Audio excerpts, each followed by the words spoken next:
వ్యక్తిగత జీవితంలో ప్రాకులాడాలి కానీ, అలా జీవించాలి, నీ జీవితంలో ఆలోచన చేయాలి కానీ, ఏమంటే దానికి విరోధంగా సాతానుగాడు ఏదైనా ప్రేరేపించాడు అనుకో, దాన్ని ఆలోచన చేయొద్దా నువ్వు. ఇది దేవుని ఆలోచన, సైతాన్ ఆలోచన అని గుర్తెరగొద్దా? అర్థమవుతుందా? దేవుడు అంటాడు, నా ఆలోచన చొప్పున, నా కోరిక చొప్పున, నా ఇష్టం చొప్పున బ్రతకరా నువ్వు. హల్లెలూయా. మీకు ఇంకా అర్థమైందని చూపిస్తాను చూడండి. 22:12 చూడండి. ఆదికాండం 22:12. ఆదికాండం 22:12 ముగించేస్తా. అప్పుడు ఆయన, ఆ చిన్నవాని మీద చెయ్యి వేయకము, అతను ఏమీ చేయకము, నీకు ఒక్కడై ఉన్న నీ కుమారుడు నాకు వెనుక తీయలేదు కనుక. చాలు. ఇప్పుడు దేవుడు అబ్రహాంకి ఏం చెప్పాడు? ఆ సంగతులు జరిగిన తర్వాత యెహోవా వాక్కు అబ్రహామునకు ప్రత్యక్షమై ఏం చెప్పింది?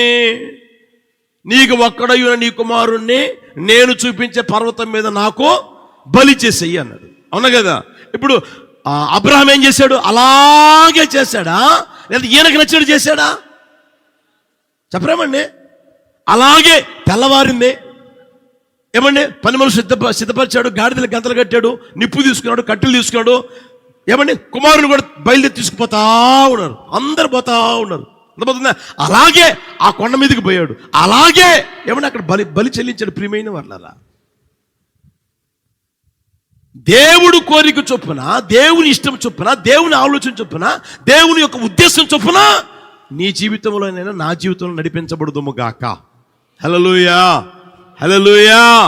దేవుడు ఒక మాట నీతో చెప్పిన తర్వాత మరొక మాట నీతో మాట్లాడ్డా ఆయన. అర్థమవుతుందా? మీకు ఇంకా అర్థం కావాలంటే రాజుల పుస్తకం తీయండి. రాజుల మొదటి పుస్తకం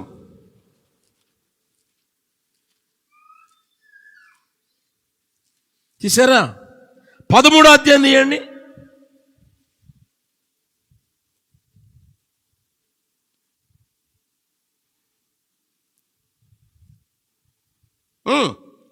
అంతటా దైవజనుడైన ఒకడు యెహోవా చేత సెలవు నుండి యోధా దేశం నుండి బేతేలుకు వచ్చెను. ధూపం వేటుగా యరొబాము ఆ బలిపీఠం మీద నిలిచి ఉండగా ఆ దైవజనుడు యెహోవా ఆజ్ఞ చేత బలిపీఠమునకు ఈ మాట ప్రకటన చేసిన, బలిపీఠమా. గట్టిగా చదవండి. దావీదు సంతతిలో యోషియా అను ఒక శిశువు పుట్టును, నీ మీద ధూపం వేసిన ఉన్నత స్థలం యొక్క యాజకులకు నీ మీద అర్పించును. అతడు మనుష్య శల్యములను నీ మీద దహనము చేయును. ఈ బలిపీఠము బద్దలై పోయి దాని మీద బుగ్గి ఒలిగిపోవుటయే యెహోవా ఇచ్చు సూచన అని చెప్పి ఆ దినమున ఆ ప్రవక్త సూచన ఒకటి ఇచ్చెను. అర్థమవుతుందా? ఆ తర్వాత మీరు గమనించండి, బేతేలు నందున్న బలిపీఠమును గురించి ఆ దైవజనుడు ప్రకటించిన మాట రాజైన యరొబాము విని బలిపీఠం మీద ఉండి తన చెయ్యి చాపి వాని పట్టుకొనమని చెప్పగా అతడు చాపిన చెయ్యి ఎండిపోయిను. దానిని వెనుకకు తీసుకుంటూ అతనికి శక్తి లేకపోయిన, మరియు యెహోవా సెలవు ప్రకారం దైవజనుడు ఇచ్చిన సూచన చొప్పున బలిపీఠం బద్దలు కాగా బుగ్గి దాని మీద ఒలిగిపోయి. అప్పుడు రాజు, నా చెయ్యి మునిపటి వలె బాగుపడినట్లు నీ దేవుడని యెహోవా సముఖమునందు నా కొరకు వేడుకొనమని దైవజనుడు యెహోవాను బతిమాలుకొను కనుక రాజు చెయ్యి మరలా బాగై అప్పుడు, ఇప్పుడు చూడండి, అప్పుడు రాజు నీవు నా ఇంటికి వచ్చి అలసట తీర్చుకొనుము, నీకు బహుమతి ఇచ్చేదనని దైవజనుడు చెప్పగా దైవజనుడు రాజుతో ఇట్లను, నీ ఇంటిలో సగము నీవు నాకు ఇచ్చినను నీతో కూడా నేను లోపలికి రాను. ఈ స్థలమందు నేను అన్నపానములు పుచ్చుకొనవద్దనియో నీవు వచ్చిన మార్గమును తిరిగి పోవద్దనియో యెహోవా వాక్కు చేత నాకు సెలవాయినని. అర్థమైనంతవరకు బాగానే ఉంది. అర్థమైందే? రాజుగారు, అయ్యా నా ఇంటికి వచ్చి అంత అన్నం తినిపోయా, అలసట తెచ్చుకుపోయా అంటే, లేదు ఇంటికి అడుగు పెట్టను, సగం ఇస్తానన్నా సరే నేను అడుగు పెట్టను. దేవుడు వెళ్ళొద్దు అన్నాడు, నువ్వు వెళ్ళిన చోట అన్నం తినొద్దు అన్నాడు. నువ్వు వెళ్ళిన చోట నువ్వు ఎలా అయితే వెళ్తావో అదే మార్గంలో పడి మన రావద్దన్నాడు, వేరొక మార్గాన్ని వెళ్ళమన్నాడు అని చెప్పాడు. దేవుడు మాట చెప్పాడు. బాగా గమనించండి ప్రియమైన వాళ్ళరా. ఆ తర్వాత దేవుడు మాట మార్చుకున్నాడా? చెప్పరామండి, మార్చుకున్నాడా? వేరొకడు వచ్చాడు, ఎదవా. వాడు వచ్చి నేను ప్రవక్తనేరా, దేవుడు నాకు చెప్పాడు నిన్ను నా ఇంటికి తీసుకుని అన్నం పెట్టమన్నాడు అన్నాడు. అర్థమైందా? దేవుడు చెప్పాడు అని అన్నప్పుడు ఈ వ్యక్తి ఏమైనా ఇంకిత జ్ఞానం కలిగి ఆలోచన చేశాడా? ఆలోచన చేయలే. ఓహో దేవుడు చెప్పాడా, ఆ పోదామని ఇంట్లో శుభ్రంగా తిని ఆ నుంచి బయలుదేరి వస్తూ ఉంటే సింహం వచ్చింది, సింహం చంపేసింది. ఈయన కుమారులు బయలుదేరి వస్తూ ఉంటే, డాడీ అక్కడ ఎవరో చనిపోయినాడు డాడీ, సేవకుల్లాగా ఉన్నాడు ఆయన చూస్తూ ఉంటే, సింహం మళ్ళా దాని ఆయన దగ్గర నిలబడి ఉంది, సింహం దగ్గర నిలబడి ఉంది అని అంటే, అవునా అయితే అతనే అయి ఉంటాడు రా, అతడు దేవుని ప్రవక్తరా, అతడు దేవుడు చెప్పాడు రా, తినొద్దన్నాడు, తర్వాత వెళ్ళిన మార్గం నీవు తిరిగి పోవద్దన్నాడు రా. ఇంటికి వచ్చి తిన్నాడు కదా, ఇక్కడికి వచ్చాడు కదా, వాళ్ళకి పోయాడు కదా, అందుకని చంపేసింది సింహం అంటా ఉండే. ప్రియమైన ఒకసారి గమనించిన వ్యక్తిగత జీవితంలో అర్థమవుతుందా? కొంచెం ఆలోచన చేయండి. ఇప్పుడు అననీయ సప్పీరాలు ఉన్నారు, అరే ఎవరు ప్రేరేపించింది అర్థం కావడంలే. అబ్రహాం చూడండి ప్రియమైన వారు, దేవుడు ఏదైతే చెప్పాడో అలాగే పోయి చేశాడు. ఆ తర్వాత మీరు 17వ వచనం చూడండి. నేను నిన్ను ఆశీర్వదించి, ఆదికాండం 22:17, నేను నిన్ను ఆశీర్వదించి ఆకాశ నక్షత్రములను సముద్ర తీరమందలే ఇసుక వలను నీ సంతానం విస్తరింపజేసేదను, నీ సంతతి వారు తమ శత్రువుల గవిని. ఈ ఆశీర్వాదాలన్నీ ఎవరికండి? అర్థమవుతుందా? దేవుని ఇష్టం ఉంటుంది, దేవుని కోరిక ఉంటుంది, దేవుని ఆలోచన ఉంటుంది, దేవుని తలంపు ఉంటుంది, దేవుని ఉద్దేశం ఉంటుంది. అలా బ్రతుకుతూ వెళ్ళే వాళ్ళకి. హల్లెలూయా. ఇంకా మీకు చెప్తాను, చూస్తారా? ఎజ్రా పుస్తకం 3:2 చూడండి. ఎజ్రా పుస్తకం 3:2. యోజాదాకు కుమారుడైన యోషువానును యాజకులైన అతని సంబంధులను సయల్తీయేలు కుమారుడైన జెరుబ్బాబెలును అతని సంబంధులను లేచి దైవజనుడైన మోషే నియమించిన ధర్మశాస్త్రమునందు వ్రాయబడిన ప్రకారముగా దహన బలులు అర్పించుటకై ఇశ్రాయేలీయుల దేవుని బలిపీఠమును. ఎందుకు కట్టారంట బలిపీఠాన్ని? చెప్పరామండి. ఆ రోజున అక్కడ బలిపీఠం ఎందుకు కట్టారు అని అంటే, ఆ మాట చూడండి, అక్కడ దైవజనుడైన మోషే నియమించిన ధర్మశాస్త్రము నందు వ్రాయబడిన ప్రకారముగా బలు అర్పించేదానికి బలిపీఠం కట్టారు. ఆ బలిపీఠను బాగు చేసుకోవాలి. దేవుని కోరిక చొప్పున, దేవుని ఆలోచన చొప్పున, దేవుని తలంపు చొప్పున నేను నడిపించబడాలి అనే ఆ అనుభవం నీలోనికి రావాలి. ఆ బలిపీఠం సరి చేసుకోవాలి. అప్పుడు నువ్వు బలి అర్పించు, నా దేవుడు నిన్ను ఆశీర్వదించును గాక. హల్లెలూయా, హల్లెలూయా. 7:6 చూడండి. అక్కడే 7:6 గమనించండి. ఈ ఎజ్రా ఇశ్రాయేల్ దేవుడని యెహోవా అనుగ్రహించిన మోషే యొక్క ధర్మశాస్త్రము నందు ప్రవీణత గల శాస్త్రి మరియు అతని దేవుడైన యెహోవా హస్తం అతనికి తోడుగా ఉన్నందున అతడు ఏ మనవి చేసినను రాజు ఏం చేశాడంట? యేసయ్యకి మహిమ కలుగును గాక. హల్లెలూయా, హల్లెలూయా. ఎప్పుడైనా సరే అక్కడ రాజుగారు ఉన్నారు, రాజుగారికి ఇష్టమైనది చేస్తా ఉన్నాడు కాబట్టి రాజుగారికి ఏ మనవి చేసినా చెప్పండి రాజు అనుగ్రహించాడు. అర్థమవుతుందా? అదేవిధంగా దేవునికి ఇష్టమైంది మనం చేస్తూ ఉంటే ఏ మనమైనా చేయి, అది చిన్న మనవి చేయి, పెద్ద మనవి చేయి, నిశ్చయముగా నా దేవుడు కార్యం చేయును గాక. హల్లెలూయా, హల్లెలూయా. కనుక ప్రియమైన వాళ్ళరా, బలిపీఠం కట్టడం, బలిపీఠం బాగు చేసుకోవడం అని అంటే మనం సమాధానకరమైన జీవితం జీవించాలి. హల్లెలూయా. ఆ బలిపీఠం కట్టుకోవాలి. ముందు నాకు సమాధానం ఉందే. ప్రార్థన చేసేవాళ్ళు ఉన్నారు, సమాధానపడి ప్రార్థన చేస్తున్నారా? సమాధానం లేకుండా నువ్వు ఎంత ప్రార్థన చేస్తే ఏం ప్రయోజనం? సమాధాన పడాలి. తర్వాత గమనించండి ప్రియమైన వాళ్ళరా, దేవునికి విరోధమైన విగ్రహాలు మన జీవితంలో ఉండకుండా చూసుకోవాలి. దేవుని కంటే ఏదైతే ఎక్కువ ప్రేమిస్తున్నామో అది తొలగిపోవును గాక. హల్లెలూయా. ఆ తర్వాత ప్రియమైన వాళ్ళు, దేవుడు కోరుకున్న జీవితం ఉండగలగాలి, దేవునికి ఇష్టమైన జీవితం ఉండగలగాలి. హల్లెలూయా. యేసు ప్రభు ఈ లోకంలో సశరీర కృపాసత్య సంపూర్ణంగా సంచరిస్తున్న రోజుల్లో ఆయన చెప్పిన మాట తెలిసినా, ఆయనకి నేను ఇష్టడునై ఉన్నాను గనుక అంటాడు. హల్లెలూయా. తండ్రి ఏమో సింహాసనం మీద ఉన్నాడు, కుమారుడేమో ఇక్కడ ఉన్నాడు. అర్థమవుతుందా? కుమారుడు తండ్రికి ఇష్టడుగా జీవించాడు. నేను ఆయనకి ఇష్టడును గనుక అంటాడు. నేను ఆయనకు ఇష్టడు కనుక నేను ఏ మనవి చేసినా ఆయన నాకు అనుగ్రహిస్తాడు. హల్లెలూయా. కనుక మన వ్యక్తిగత జీవితంలో పడిపోయిన బలిపీఠమును బాగు చేసుకుందాము గాక. హల్లెలూయా. బలిపీఠం బాగు చేసుకోవడం అంటే సమాధాన పడ్డం. హృదయంలో మనసులోని విగ్రహాలు తొలగించుకోవడం, దేవుడు కోరుకున్న జీవితం నీవు జీవించడం. అట్టి కృప ప్రభువును గురించును గాక. అందరు లేచినప్పుడు ప్రార్థన చేసుకుందామా?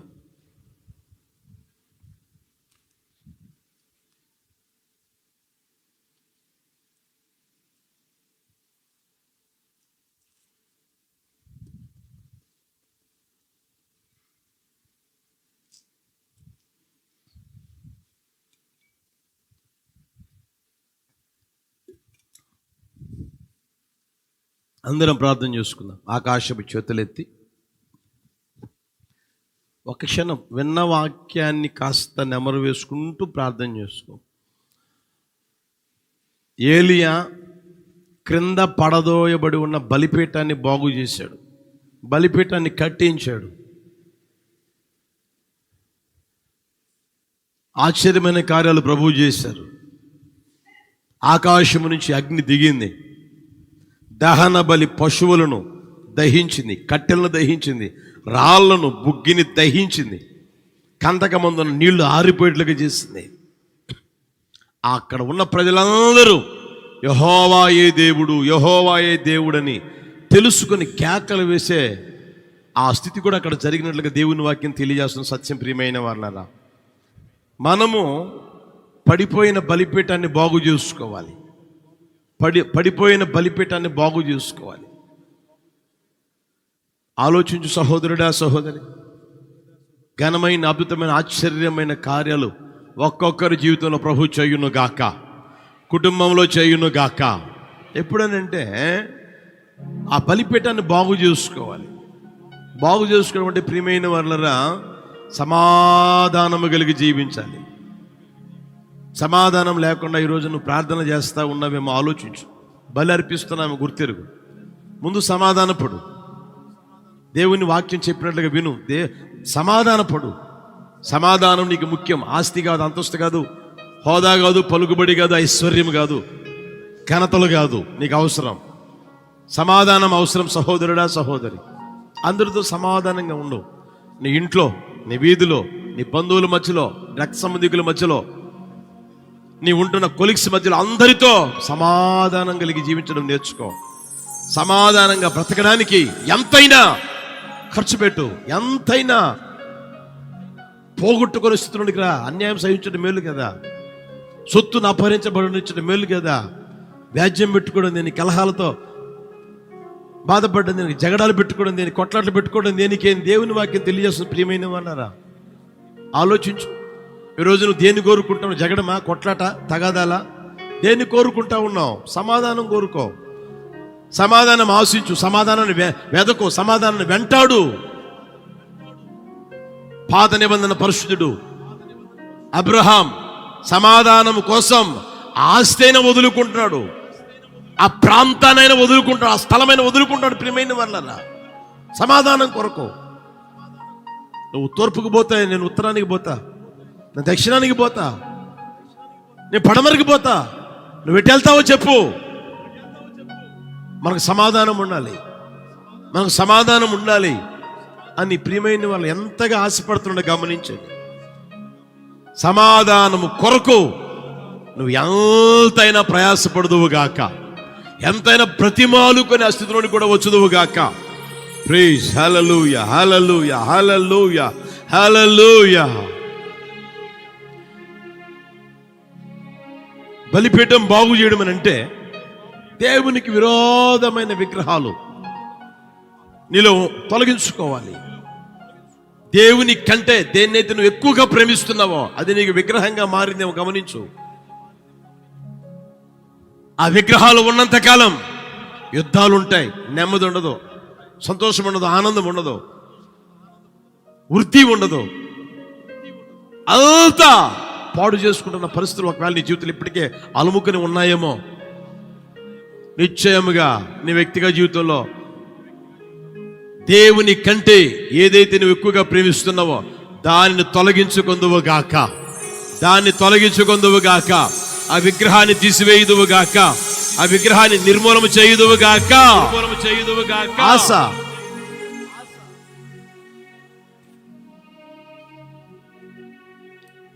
బలిపీఠాన్ని పడగొట్టాడు, అన్య దేవతల బలిపీఠాన్ని పడగొట్టాడు, ఉన్నత స్థలంలో పాడు చేశాడు, ప్రతిమలను పగలగొట్టాడు.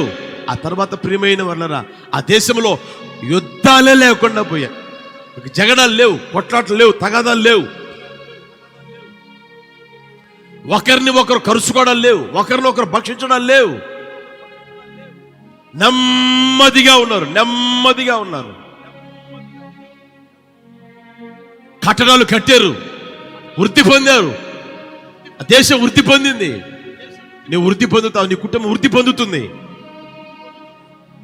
నువ్వు సంపాదించే ప్రతి రూపాయి నీవే అనుభవించగలిగేటట్లుగా ప్రభు చేస్తారు. ప్రియమైన వాళ్ళదా, నీ కుటుంబం వృద్ధికి ప్రయోజనకరంగా మారుస్తాడు ప్రభు. ఆలోచించి సహోదరుడా, సహోదరి, ఈ రోజున ఎందుకు యుద్ధాలు, ఎందుకు కొట్లాట్లు, ఎందుకు జగడాలు గమనించండి. హల్లెలూయా, హల్లెలూయా. దేవునికి విరోధమైన విగ్రహాలు ఇంకా నీలో ఉంచుకొని ఉన్నావేమో గుర్తెరుగుదువు గాక, తొలగించుకుందువు గాక, ఆలోచన చేసుకుని నిర్మూలన చేయుదువు గాక. అంత మాత్రమే కాదు ప్రియమైన వాళ్ళరా, దేవుడు కోరుకున్న విధంగా నువ్వు జీవించాలి. నీవు కోరుకున్నట్లుగా కాదు. దేవునికి ఒక కోరిక ఉంది, దేవునికి ఒక ఆలోచన ఉంది. దేవుడు నీ పట్ల తలంచిన తలంపులు ఉన్నాయి. నీ తలంపులు వేరు, ఆయన తలంపులు వేరు. నీ ఉద్దేశం వేరు, ఆయన ఉద్దేశం వేరు. ఆయన కోరుకున్నట్లుగా నువ్వు జీవించాలి. ఆయన సెలవిచ్చినట్టుగా నువ్వు జీవించాలి. అలా చేసిన అబ్రహాము జీవితాన్ని ఎంతగా ఆశీర్వదించాడో గమనించిన ప్రియమైన వాళ్ళారా, యజ్రా జీవితంలో కూడా మనం చూడగలుగుతా ఉన్నాం. దైవజనుడైన మోషే నియమించిన ధర్మశాస్త్రము నందు వ్రాయబడిన ప్రకారముగానే వాళ్ళు దహన బలులు అర్పించేదానికి బలిపీఠాన్ని కట్టారు.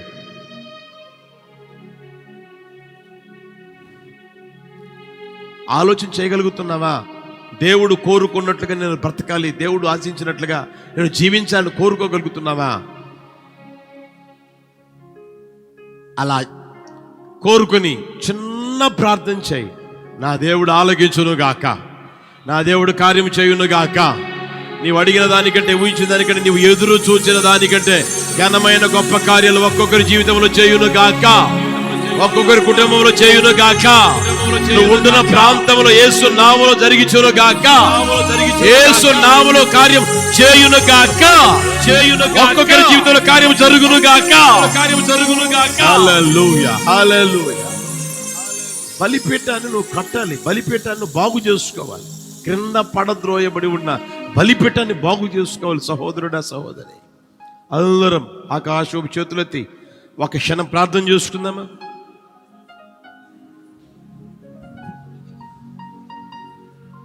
సర్వాధికారి మహాగణుడైన నా తండ్రి, మీ పరిశుద్ధ నామాన్ని స్తోత్రం నాయన. గత కాలమంతా కూడా కృపగలిగిన మీ చేతి నీడలో దాచి కాపాడి క్షేమాన్నిచ్చి సజీవులుగా ఆరోగ్యవంతులుగా నిలిపి సజీవుడివైన నిన్ను ఆరాధించడానికి దేవానికి స్తోత్రం తండ్రి. జీవము కలిగిన నీ మందిరావణములో సమకూర్చిన నీ కృపను బట్టి ప్రభా నిండు మనసుతో మీ కృతజ్ఞతాస్తుతులు చెల్లిస్తున్నాము తండ్రి. మొదటి ఆరాధన ఆశీర్వాదకరంగా జరిగించారు. రెండవ ఆరాధన కూడా ప్రభా నీకు స్తోత్రం తండ్రి. ప్రభా ప్రారంభించింది మొదలుకొని ఎప్పటి వరకు మీ యొక్క ఆత్మ సారథ్యములో ఆశీర్వాదకరంగా జరిగించారు. పాటలు, సాక్ష్యాలు, ఆత్మారాధన ద్వారా మీరు మహిమను పొందారు. వాక్యమైన దేవునిగా మా మధ్యలోనికి దిగివచ్చి లేఖన సత్యాలలో నుండి మీరు ముచ్చటించిన ప్రతి మాటను బట్టి కూడా మీకు స్తుతి చెల్లిస్తున్నాము తండ్రి. మీకు స్తోత్రం నైనా. అతడు పడిపోయిన బలిపీఠాన్ని కట్టి ప్రార్థన చేసినట్లుగా తండ్రి లేఖన సత్యాల ద్వారా మీరు తెలియచేసి ఉన్నారు తండ్రి. దైనందిన వ్యక్తిగత కుటుంబ ఆత్మీయ జీవితాలలో తండ్రి బలిపీఠాన్ని కట్టుకోవటం ద్వారా కలిగే ఆశీర్వాదాన్ని గూర్చినైనా మీరు తెలియచేసి ఉన్నారు తండ్రి. నీకు స్తోత్రం నైనా. కృప కలిగిన దేవా నీకు స్తోత్రం తండ్రి. సమాధానము కలిగి జీవించాలని ప్రభా మీరు సెలవిచ్చి ఉన్నారు తండ్రి. నీకు స్తోత్రం నైనా. కృప కలిగిన తండ్రి అంత్య దినాలు అపాయకరమని చివరి దినాల్లో తండ్రి సమాధానాన్ని వెతికి వెంటాడిన దొరకనటువంటి దుర్దినాలు, చెడు కాలము, అపాయకరమైనటువంటి దినాల్లో ఉంటూ ఉండగా ప్రతి కుటుంబంలో ప్రతి వారి హృదయములో తండ్రి అయ్యా నీకు స్తోత్రం. మీ సమాధానము నిలిచి ఉండేటట్లుగా దయతో మీరు సహాయము చేయండి స్వామి. నీకు స్తోత్రం నైనా. దయగలిగిన తండ్రి నీకు స్తోత్రం నైనా. ఏశావు తండ్రి నీకు స్తోత్రం. యాకోబును ఎదుర్కోవటానికి నైనా సమాధానముగా వెళ్ళినట్లుగా తండ్రి లేఖనాలు సెలవిచ్చుచూ ఉన్నవి తండ్రి. తన జీవితంలో ప్రభా నీకు స్తోత్రం తండ్రి. నష్టపోయినప్పటికీ సమాధానము కొరకు అతడు పరుగులెత్తి ఉండగా అతన్ని ఆశీర్వదించి అతని గొప్పవానిగా చేసినట్లుగా లేఖనాలు సెలవిచ్చుచూ ఉండగా తండ్రి నీకు స్తోత్రం నైనా.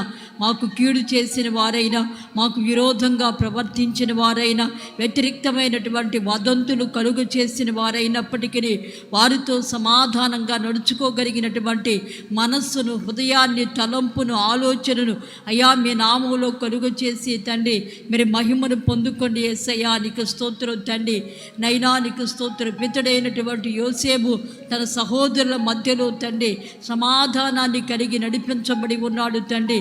తన సహోదరులు తనకు ఎంతో కీడు చేసినప్పటికీ దాన్ని మనస్సును ఉంచుకొనక తండ్రి అయ్యా నీకు స్తోత్రం సమాధానంగా నడుచుకోవటం ద్వారా అతడు ఆశీర్వదించబడి అధిపతిగా మార్చబడినట్లుగా లేఖనాలు సెలవిచ్చుచూ ఉండగా దైనందిన వ్యక్తిగత జీవితాల్లో ప్రభా ఈ గొప్ప అనుభవాన్ని కలిగి నడిపించబడటానికి సహాయం చేయండి. దగ్గరిగిన దేవా అబ్షాలోము వలె తండ్రి లోపల హృదయములో తండ్రి అసూయను, కలహాన్ని, ద్వేషాన్ని, విరోధ భావాలు, వ్యతిరేకతలు దాచుకొని నాయనా అయ్యా నీకు స్తోత్ర విచిత్రమైనటువంటి చావు అతడు చనిపోయినట్లుగా లేఖనాలు సెలవిచ్చుచూ ఉన్నది తండ్రి. ఆత్మీయముగా చనిపోకూడదు, ఆత్మీయంగా బలహీనులు కాకూడదు, ఆత్మీయముగా తండ్రి నీకు స్తోత్రం నీకు దూరస్తులుగా మార్చబడకూడదు తండ్రి. అట్టి స్వభావాన్ని యేసు నామములో తొలగించి నాయనా తండ్రి సమాధానకరంగా నడిచి ఆశీర్వాదానికి వారసులుగా మారటానికి దయతో మీరు సహాయం చేయండి తండ్రి. యెహోవా బలిపీఠాన్ని అతడు బాగు చేసినని లేఖనము సెలవిచ్చుచూ ఉన్నది తండ్రి. అతడు కట్టించినటువంటి బలిపీఠాలను అయ్యా దేవతా స్తంభాలను అతడు పడగొట్టినట్లుగా లేఖనాలు సెలవిచ్చుచూ ఉన్నది తండ్రి. ఆశారాజు వాటిని తొలగించినప్పుడు నైనా అతనికి నెమ్మది కలిగినట్లుగా, అతని దేశంలో యుద్ధాలు లేకుండా అతని దేశము వృద్ధి పొందినట్లుగా లేఖనాలు సెలవిచ్చుచూ ఉన్నవి తండ్రి. కుటుంబాలలో యుద్ధాలు, శరీరములో యుద్ధము, అంతరంగములో పోరాటాలు, సమస్యలు, వ్యతిరేకతలు ఎదుర్కొంటూ ఉండగా తండ్రి విగ్రహ సంబంధమైన ప్రతి దానిని కూడా అంతరంగములో నుండి తొలగించని నాయన, కుటుంబాల్లో నుండి తొలగించని నాయన, కుటుంబాల్లో ఉన్న యుద్ధాలు, పోరాటాలు, అసమాధానపు అంధకార క్రియలన్నీ కూడా యేసు నామములో తొలగిపోవాలి తండ్రి. ప్రతి కుటుంబం వృద్ధిలోనికి రావాలి, ప్రతి కుటుంబానికి సమాధానం కలగాలి, ప్రతి కుటుంబం కూడా ఆశీర్వదించబడాలి నాయన. ఉద్యోగ రీత్యా, వ్యాపార రీత్యా, చేతి పనులలో సమస్తములో కూడా ఆత్మీయముగా కూడా నీ బిడ్డలు వృద్ధి పొందినట్లుగా పరిశుద్ధాత్మదేవ దయతో మీరు కార్యాలు చేసి మహిమను పొందమని ప్రార్థిస్తున్నాము తండ్రి. మీరే సహాయం చేయండి యేసయ్యా. నీకు స్తోత్రాలు తండ్రి. కృప కలిగిన దేవా నీకు స్తోత్రం నైనా. నీకు ఇష్టమైన రీతిలో జీవించాలని మీరు కోరుకుంటూ ఉన్నారు నాయన. కుంటిదాన్ని గ్రుడ్డిదాని అర్పణగా అర్పించకూడదని ప్రభా మీరు సెలవిచ్చుచూ ఉన్నారు తండ్రి. నీకు స్తోత్రం నాయన. కృప కలిగిన దేవా నీకు స్తోత్రం తండ్రి. మీ యొక్క చిత్త ప్రకారంగా మీ ఇష్టానికి అప్పగించుకున్నటువంటి అబ్రహాము జీవితాన్ని నాయన ఆకాశ నక్షత్రాల వలె సముద్ర తీరమందని నాయన ఇసుక రేణువుల వలె ఆశీర్వదించినటువంటి శక్తి కలిగిన దేవుడు తండ్రి. నీకు స్తోత్రం నాయన. సర్వశక్తి కలిగిన తండ్రి మీ ఆలోచనకి మీ చిత్తానికి మీ ఉద్దేశానికి అప్పగించుకున్న ప్రతి కుటుంబాన్ని కూడా నిండారులుగా మీరు ఆశీర్వదించి వృద్ధిలోనికి తీసుకొని రండి యేసయ్యా. మీకు స్తోత్రాలు తండ్రి. అననీయ సప్పిరాలు సాతాను యొక్క ఆలోచనకు నాయన అయ్యా లోబడి వారి జీవితంలో నాయన మరణము ఏలుబడి చేసి ఉన్నది తండ్రి. ప్రవక్త దేవుని చిత్తానికి విరోధంగా నడిచి సింహము చేత చేల్చబడి ఉన్నాడు ప్రభా. అట్టి విధమైన భయానికమైనటువంటి పరిస్థితులు ఏ కుటుంబంలో ఏ వ్యక్తి యొక్క జీవితంలో ఏలుబడి చేయకుండా అయ్యా నీకు స్తోత్రం. సాతాను ఆలోచనలన్నీ చెదరగొట్టండి నాయన. దేవుని చిత్తం ప్రతి వారి జీవితంలో నెరవేర్చబడేటట్లుగా పరిశుద్ధాత్మడ కార్యము చేయండి. దైవ చిత్తానికి భిన్నమైన ప్రతి కార్యము కూడా సంఘములో తొలగిపోవాలి, మనుషుల మధ్యలో తొలగిపోవాలి, విశ్వాసుల కుటుంబాల్లో తొలగిపోవాలి. ప్రతి కుటుంబం ఆశీర్వదించబడాలి నాయన. దయతో మీరు కార్యము చేయండి. ఒక్కొక్కరి బలిపీఠం కట్టబడాలి, ఒక్కొక్కరి జీవితం కట్టబడాలి, ఒక్కొక్కరి వ్యక్తిగత జీవితాలను ఆశీర్వాదం కలగాలి. శాపం దుఃఖం నిట్టూర్పు యేసు నామములో తొలగిపోవునుగాక. అద్భుతమైన కార్యాలు బిడ్డల జీవితాల్లో జరిగించండి నాయన. ఈ పునరుత్థాన దినాన తండ్రి నీకు స్తోత్రం. ఈ నీ మాటలు విని తీర్మానముతో నీ తట్టు చేతులెత్తిన ప్రతి వారి జీవితాలను కట్టి ఆశీర్వాదంతో సకల సమృద్ధితో నింపి తృప్తిపరిచి మధ్యలో చేయని నాయన. ప్రత్యక్ష ప్రసారాల్లో పాలు పంపులు పొంది మాటలు విని తీర్మానం చేసిన ప్రతి వారి కుటుంబాన్ని వారి వ్యక్తిగత జీవితాలను కట్టి సకల ఆశీర్వాదాలతో నింపి నడిపించండి నాయన. కుడి వచ్చిన నీ బిడ్డలందరినీ నిండారులుగా ఆశీర్వదించండి. శరీరాల్లో ఆరోగ్యాన్ని, కుటుంబాల్లో గొప్ప సమృద్ధి, సంతోషము, సమాధానం, కృపాక్షేమాలు విస్తరింపచేసి మహిమను పొందుకోండి నాయన. ఆరాధన అంతటిని కూడా ఆశీర్వాదకరంగా జరిగించి సేవకులను బలపరిచి వాడుకున్నందుకు కృతజ్ఞతాస్తుతులు చెల్లిస్తున్నాం. ఇంకను అధికమైన బలము, సంపూర్ణమైన ఆరోగ్యాన్ని, సత్తువను ధరింపచేయండి స్వామి. నీకు స్తోత్రం. కొలతలేని ఆత్మశక్తిని నూతన ప్రకటన ఇచ్చి నిలిచిన ప్రతి స్థలంలో కూడా శక్తివంతంగా వాడుకొని మహిమను పొందుకొనండి. తీర్మానం చేసిన ప్రతి వారి జీవితాలను కట్టి మీ మహిమ కలిగిన రాజ్యము రాక కొరకు సిద్ధపరచమని యేసు నామములో అడుగుచున్నాము తండ్రి. ఆమేన్. నా ప్రభువైన యేసుక్రీస్తు కృప, తండ్రిని దేవుని ప్రేమ, పరిశుద్ధాత్మని అన్యోన్య సహవాసము సన్నిధి ఇప్పుడు ఎల్లప్పుడు సదాకాలం మనకును సకల పశువులకును తోడై నడిపించును గాక. ఆమేన్. హల్లెలూయా, హల్లెలూయా, హల్లెలూయా. ప్రభు అందరిని ఆశీర్వదించును గాక.